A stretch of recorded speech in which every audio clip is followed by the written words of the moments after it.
I would like to start with one of my favorite quotes, which is the definition of an event manager, which is a person who solves your problems before you knew you had them. And this person is also specialized in precision guesswork based on unreliable facts that change daily. See also wizard or magician. And this is something I can completely relate to, being an event manager myself. And I don't know about you, who of you is in the event industry? Okay, that's a stupid question. Who's not in the events industry? Okay, so can you relate to that? Okay, me too. So I'm going to tell you something about me. Why am I standing here telling you something about stress in the events industry? So first of all, I've been in the events industry for over 20 years myself. First as a light technician, later as a project manager. I've been freelance most of the time. Now I'm in employment, so I pretty much know the industry. I started to study engineering during the corona pandemic, and now just finished my MBA. So I've been involved in university procedures, and I really started to like research. And the reason why I chose stress as my research topic is that I'm suffering from a major depressive disorder, so I had to get into the roots of the disease and the causes of the disease. So I learned a lot about stress and what it does with us.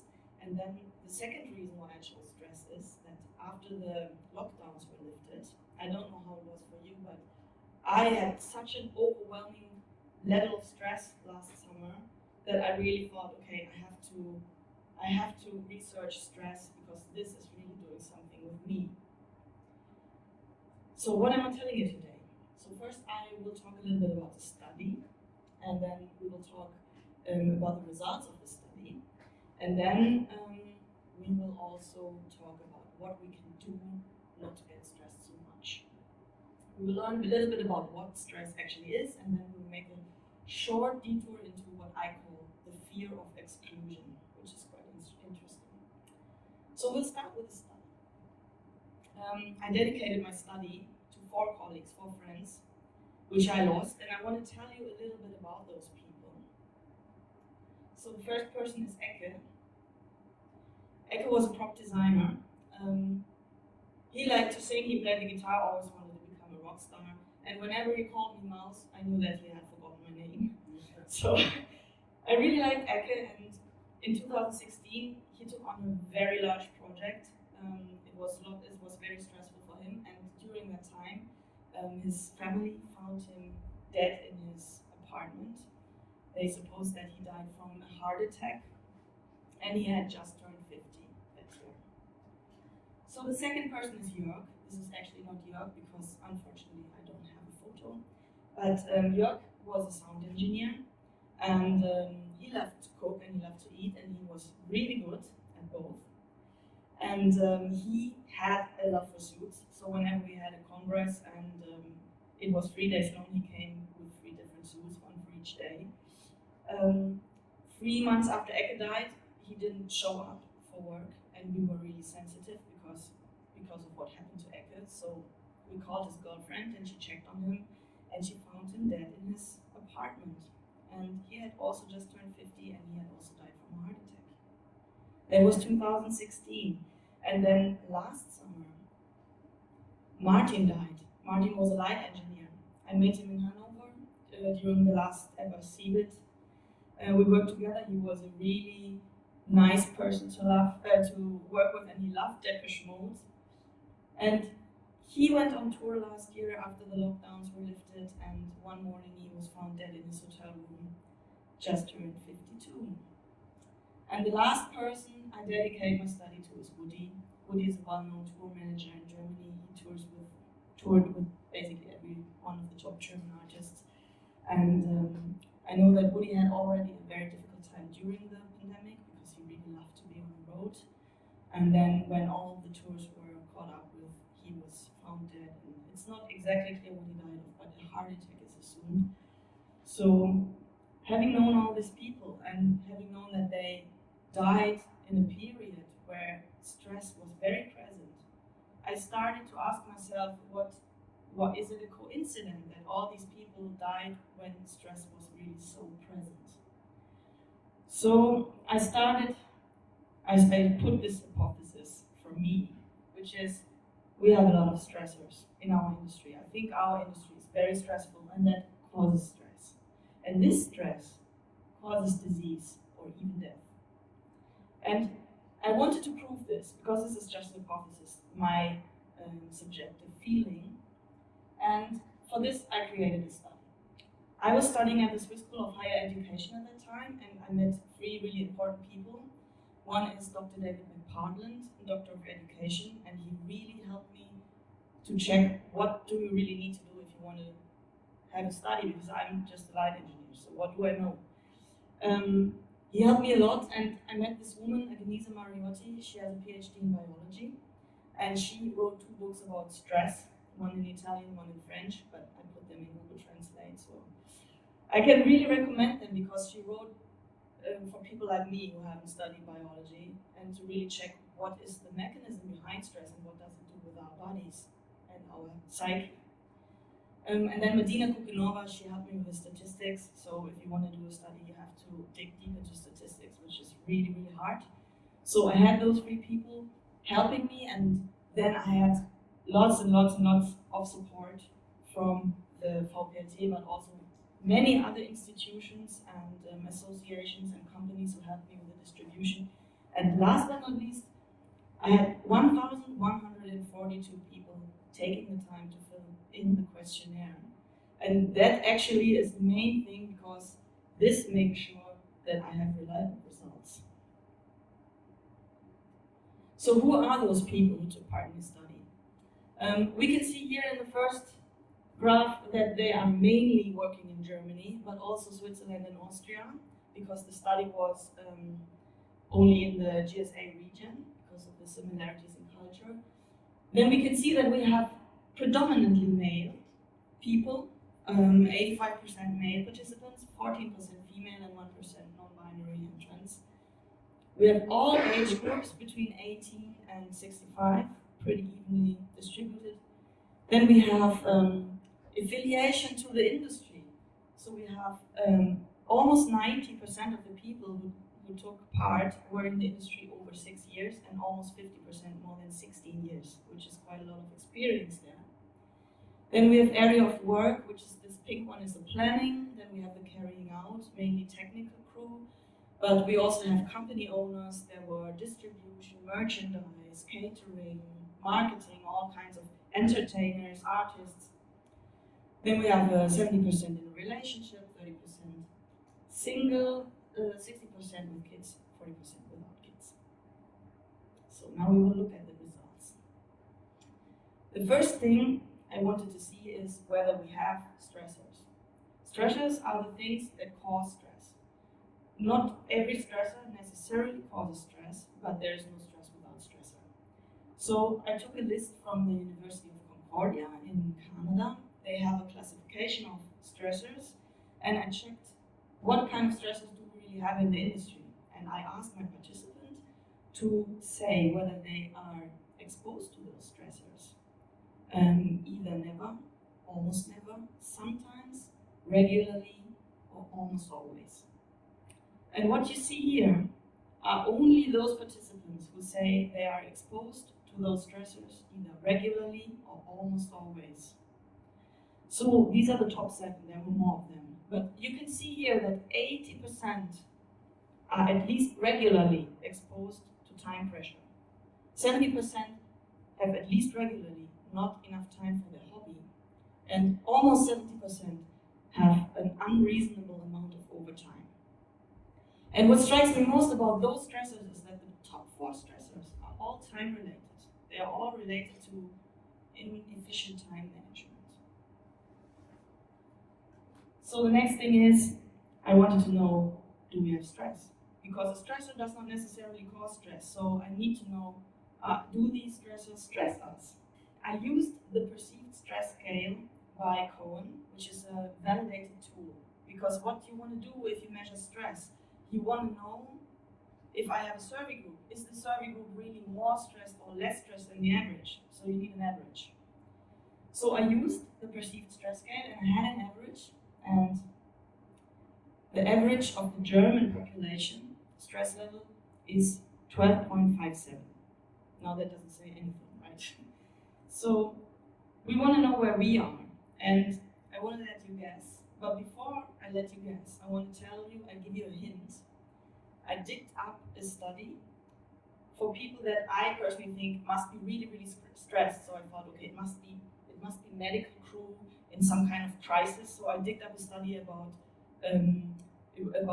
health care workers during a pandemic, not COVID-19, but another pandemic, and they had a stress level of 17. So what do you think? Where are we?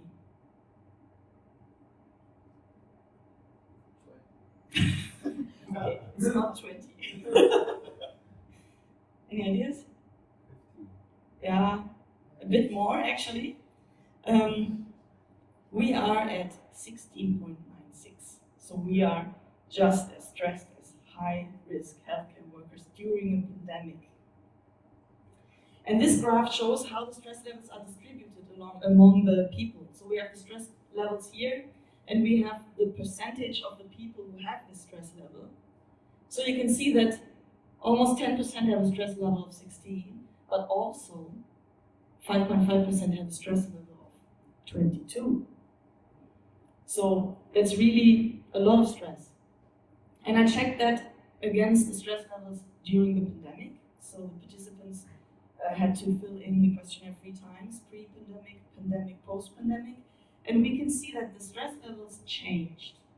First of all, the average stress level rose a little bit, but very interestingly, the levels here in the low stress levels, we have more people with low stress levels, but we also have more people with high stress levels. And one explanation I have for this is that our industry is very diverse. So we have people in employment, and those people were financially pretty much safe during the pandemic. And they had a lot of time in hands. And we know from earlier that time is something we usually don't have. So maybe we have people who are more or less financially safe, and now they have time for hobbies, family, and so on. And then here we have maybe the freelancers, maybe. And maybe they have 3 kids and they have to be homeschooled. So we have a very diverse picture, but we can see that the stress levels go in 2 extremes. And then after the pandemic, they pretty much got back to where they were before. The average is even a little bit lower than before the pandemic. So, coming back to my hypothesis, we found stressors, we found stress. But in science you cannot just say, okay, we have stressors, we have stress, so it must be connected.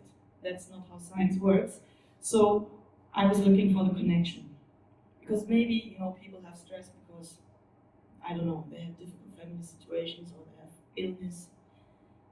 So I'm going to make a quick detour into what stress really is to understand what I'm looking for. Cohen, which is the one from the perceived stress scale earlier, he defines stress as a process in which environmental demands tax or exceed the adaptive capacity of an organism, resulting in psychological and biological changes that may place persons at risk for disease. Now that sounds really complicated, I know. So I try to make a flowchart, engineer that I am, to explain this to you. It's very simplified. So we have a stressor. The stressor, let's say the stressor is a fish. And the first thing we do, we look at the stressor and we make a subconscious classification whether the stressor is threatening or not. So if the fish is not threatening, we wouldn't get stressed. But if the fish is threatening, because maybe it's a shark, we make a second, still subconscious decision whether we can control this threat or not. So if the shark's in the zoo behind a thick glass wall, we wouldn't get stressed. But if we're scuba diving and we meet the shark in an open sea, we would get very stressed. We would perceive this threat and our body goes into fight and flight mode. That means our body gets ready to fight a predator or flee, and that involves basically all parts of the body, meaning the brain, the heart pumps the blood, and hormones like adrenaline and cortisol get distributed. And this is actually good, because without that we would probably have no chance against the shark. But if that lasts for a longer time, and the predator, the cortisol, actually manages the distribution of the hormones, and if we have lots of cortisol, the distribution stops functioning, and we have lots and lots and lots of cortisol, and that can cause depression, it can cause heart disease, it can cause all kinds of diseases. But from this flowchart, we can also see that the stressor is not necessarily causing the stress. There are at least 2 points where we decide, where we have a decision whether the stressor causes stress. I want to explain that to you because I found it really hard to understand. For example, if we just say you couldn't swim, right? And then she comes along and she pushes you in a swimming pool. That would be a potentially life-threatening situation, right? You would probably have stress, I guess so. But if you push her and she's a really good swimmer, you would probably, I don't know, be a bit annoyed, or maybe have even fun. So we have the same stressor, but we have a very different stress reaction, because there's control and there's no control. So coming back to the quote, we can now say that the main part of the definition of stress is actually the taxing or exceeding of the adaptive capacity. So whether we can handle that stressor or not. And that makes stress very subjective and very hard to measure. Coming back to the results. So where I was before is I wanted to get the link between the stressor and the stress. And what I did is, these are the stress levels and these are the stressors. And we can see that the average stress level of the survey group, not of the normal population, but of the survey group, that was 16.96, right? And then I checked for every single stressor where the people said they were exposed to that stressor at least regularly or almost always, and just took that group out and checked their stress levels against the average. And you can see that every single stressor, the people that are exposed to it more than the average, they also have higher stress levels. And just to be precise, I also did it the other way around. So I took the people who said in the questionnaire, I'm never or almost never exposed to a certain stressor, and I compared them to the average as well, and they all were below the average stress level. So the conclusion is that the stress, the stressor, the exposure to stressors is directly linked to the stress levels within the survey group. So now we can check that as well, right? We have a link. So what I wanted to do next, this looks very cryptic, I know that. So the next thing is, of course, I want to know, what does the stress do with us? Is it really, I mean, stress can be a good thing, right? So does it really make us sick? So I was looking for symptoms and diseases within the survey group to see if it makes us sick.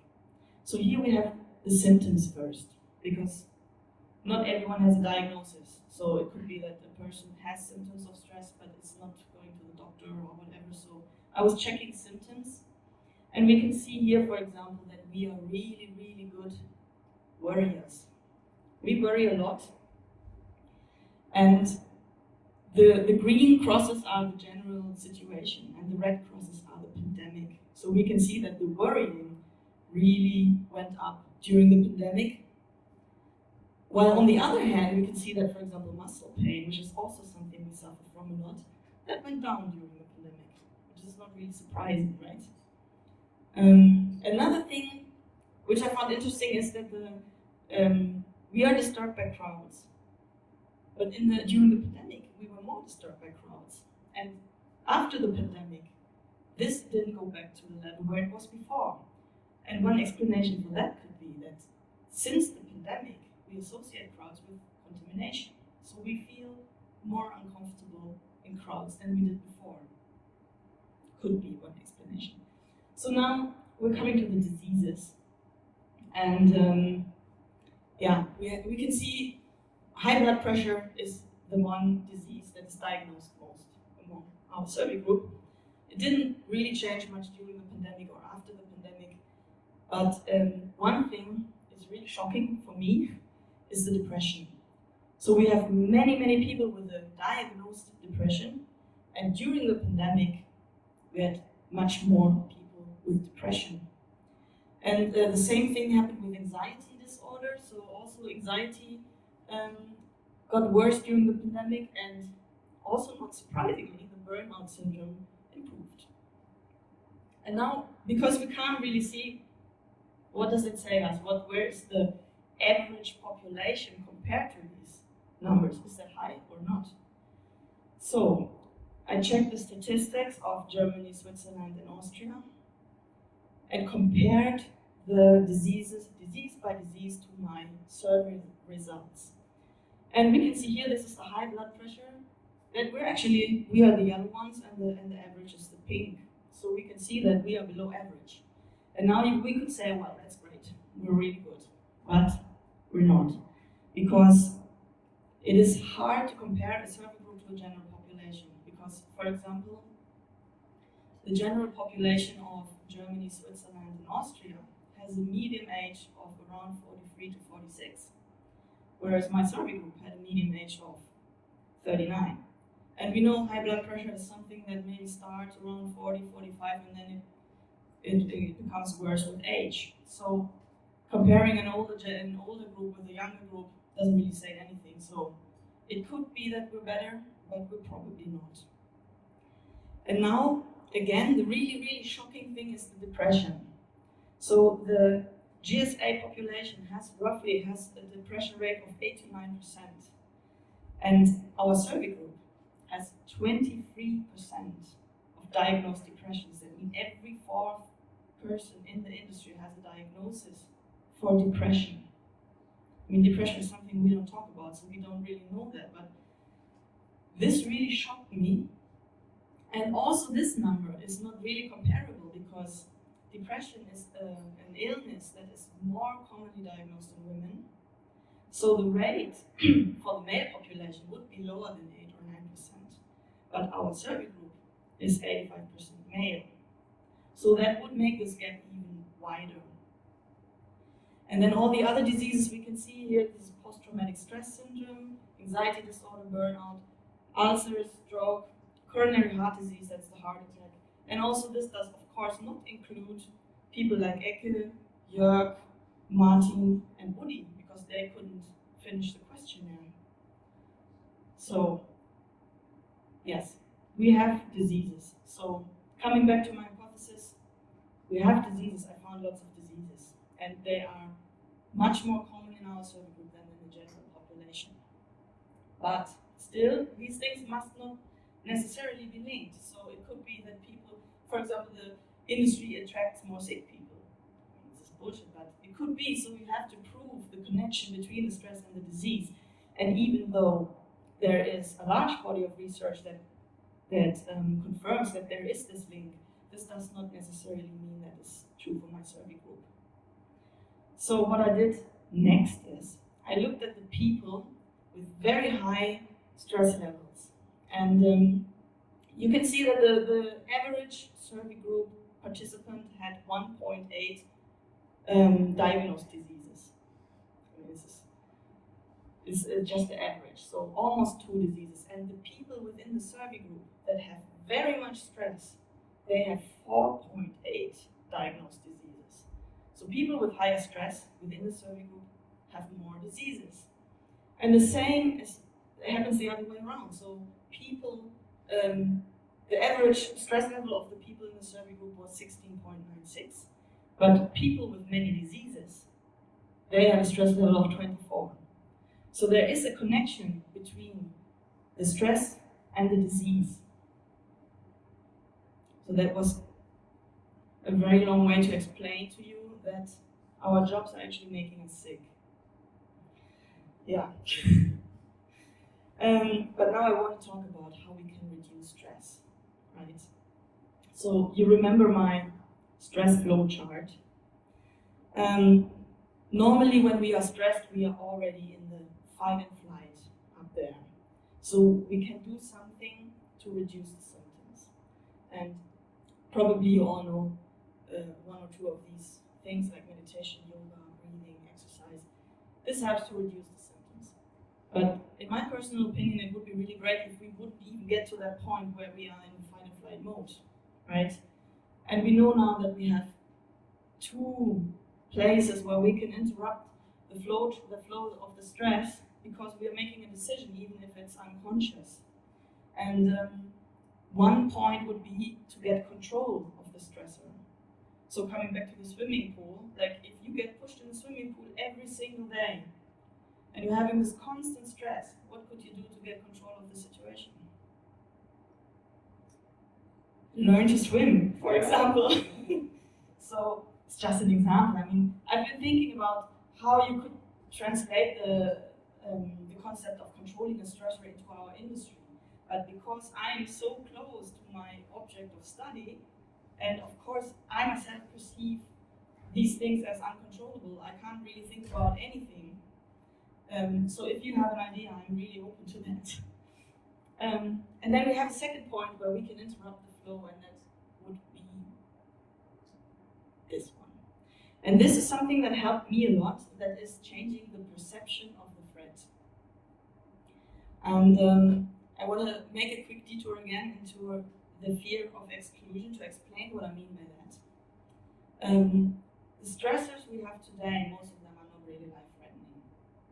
For example, me speaking in front of you, I'm stressed, but nothing, I wouldn't die. I'm not dying from this, or time pressure, or overtime. It doesn't really kill us.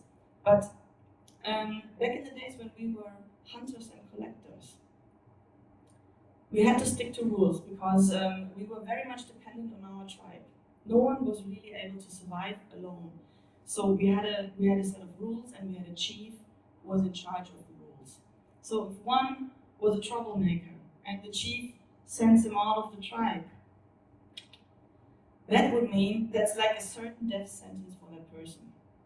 And dead people don't get children, so we can basically assume that we are here are descendants of those people who had the urge to comply. And I found studies about that this really happened, that this urge to comply became biological for us. So today, the situation is different, right? For example, we have a troublemaker in the team, the chief sends him out, and what do? You just go work for someone else, right? We're not dying from this, but our body thinks that we're dying from this. So, for example, I'm telling you something from my personal experience. I used to be light operator, and every single time I was at the console and the light designer was on my back, I had a migraine. Every single time. You know what I'm talking about, right? Yeah, so I was eating Nurofen like Smarties, and then one day I was just thinking, my God, what is the worst thing that could possibly happen? I mean, even if this guy was disappointed with my work, even if he would hate me, nothing happens. I still have a job, I still have food, I don't have to go live under the bridge, ask for change. So whenever I got this stress level, and I was really like, oh my God, I was just reminding myself, my body's reacting to a threat that is actually not there. And you can train this. Like whenever you have this feeling, you can ask yourself, is this really life-threatening or not? And most of the times it's not. And then you get used to interrupting the stress flow, coming back to the stress flow chart. And then you could interrupt the stress flow already at the beginning and stay relaxed. But then, having said all this is all just dealing with symptoms.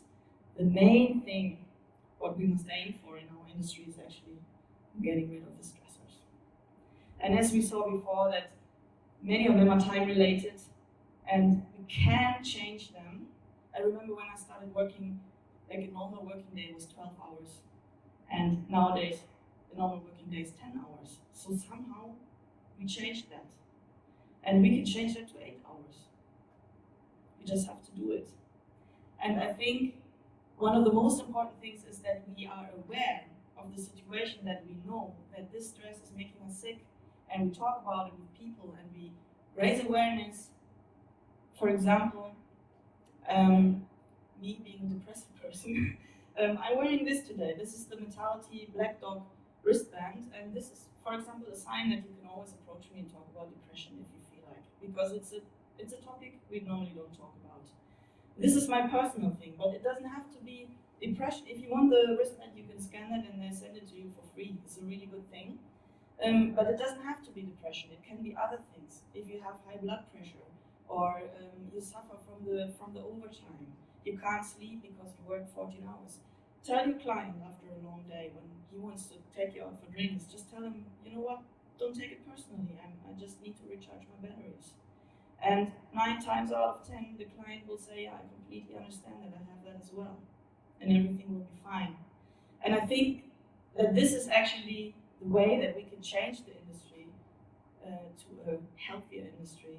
An industry that supports the people who love it, because I don't know about you, but I really love my job. I'm just not willing to die for it. So if you want to read the complete study, you can do that here. And please feel free to take my business card, connect to me, drop me a line, connect to me on Facebook, LinkedIn, or Instagram. And now, I really want to know if you have any questions.